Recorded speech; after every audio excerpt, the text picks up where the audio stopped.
For more on this, technology journalist and author Chris Stokel-Walker joins me now live from Newcastle in the United Kingdom. Chris, good to have you here with us on TRT World. I don't want to put you on the spot here, but are you going to buy it? No, you don't have to worry about putting me on the spot. Of course not. It is hugely expensive, and the technology, while interesting, is still something that I think is very, very complicated for a lot of people, and maybe they might not want to adopt this very easily. You have to bear in mind this is a still relatively clunky headset. It is a very expensive one. You have to power it, and the use case for it is still undecided. Although it was impressive what Apple showed us yesterday, I still think probably a lot of people, when it comes to it, will think, well, actually, I do have better things to spend my money on, and also it looks a little bit silly, and I'm not quite convinced yet. And this is not something entirely new. There are virtual reality headsets already out in the market, correct?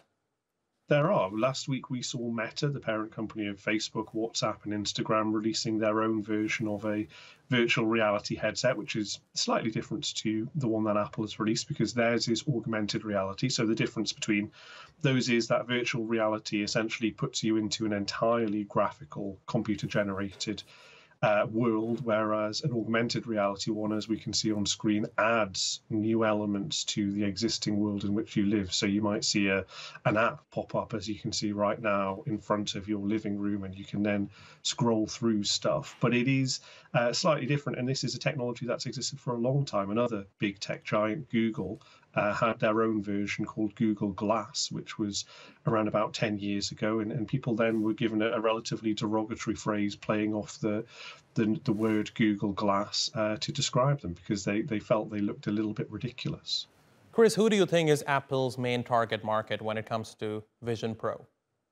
I think that the sort of target market for Apple, as always, is those who have an awful lot of disposable income. It's notable that a lot of people were divided on this yesterday when it was announced in California and the event was live streamed around the world. There were those who thought, well, this is very cool and very interesting, but it is impractical in my daily life and it is incredibly expensive. And so I like the idea as a proof of concept, but I won't be using it. And then there were those who welcomed this as essentially a new paradigm in tech, equivalent to Apple unveiling the iPhone back in 2007. And invariably, the people in the latter camp were those who are entrepreneurs, are based in Silicon Valley, are those who have a sort of disposable income that would allow you to buy a $3,500 headset and not worry too much about if you break it or if it gets stolen or if it doesn't really work all it's meant to do.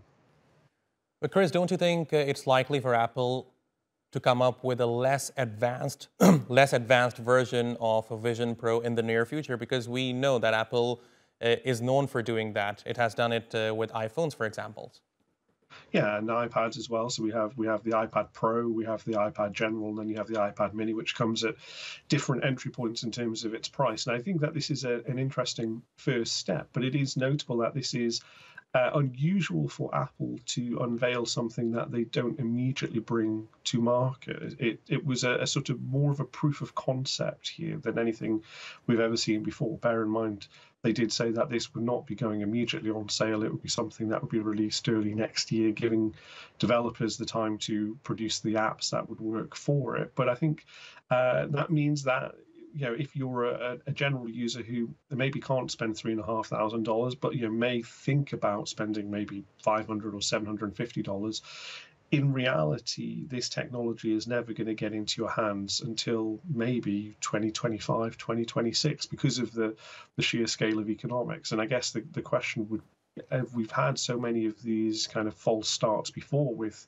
virtual reality and augmented reality goggles, whether or not Apple will sustain the development of this technology in order to reach that point where it becomes affordable for the average user. Chris, it's been a pleasure talking to you. Thank you very much.